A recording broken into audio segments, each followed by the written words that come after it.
আজকের একটা মর্মান্তিক ঘটনা আমাদের ঢাকা কলেজে সকালবেলা ঘটে গেল। সেটা আসলে আমরা আসলেই মর্মাহত। এটা হয়তো বা ভাষায় শুনছেন আমরা মর্মাহত, কিন্তু সত্যি আমাদের হৃদয়টা কেঁপে যাচ্ছে যে তারা কিভাবে করে একটা শিক্ষার্থীকে, মানে আমাদের ছেলে শিক্ষার্থী ভাইকে এভাবে করে মারলো, জখম করেছে, হাত পায়ে সব জায়গায় আপনারা দেখলেন সংবাদ সম্মেলনে বলল।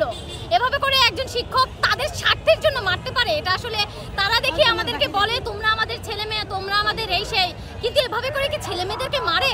আপনারা শুধু জখমগুলো দেখবেন কিভাবে করে রক্তাক্ত করেছে তাকে, এবং 10-15 জন শিক্ষক মিলে কিভাবে মারলো, এবং বন্ধ ঘরে নিয়ে গিয়ে, অফিস রুমে নিয়ে গিয়ে তাকে আবার লিখিত নিচ্ছে যে তোমার বাসা কোথায়, হ্যান ত্যান মিথ্যা কথা বলে বলে লিখিত নিচ্ছে।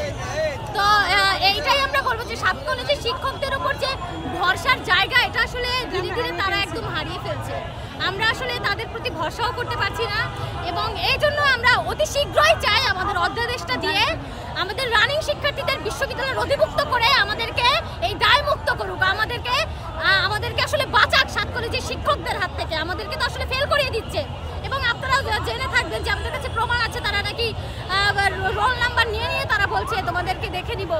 তো এটাই হচ্ছে কথা যে শিক্ষকদের এই ধরনের ব্যবহার আমরা আসলে কখনো আশা করিনি, এবং এই যে শিক্ষকরা যে আমাদের বিশ্ববিদ্যালয়ের বিপক্ষে এতদিন ছিল, এখন যখন দেখেছে বিশ্ববিদ্যালয় তো হয়েই গিয়েছে, নাম ঘোষণা করে দিল, অধ্যাদেশ হয়ে গেছে, এখন বলছে যে কথা ঘুরিয়ে নিচ্ছে, তারা চায় নাকি অধ্যাদেশ, কিন্তু আবার কি বলছে মডেলের তাদের নাকি দ্বিমত আছে।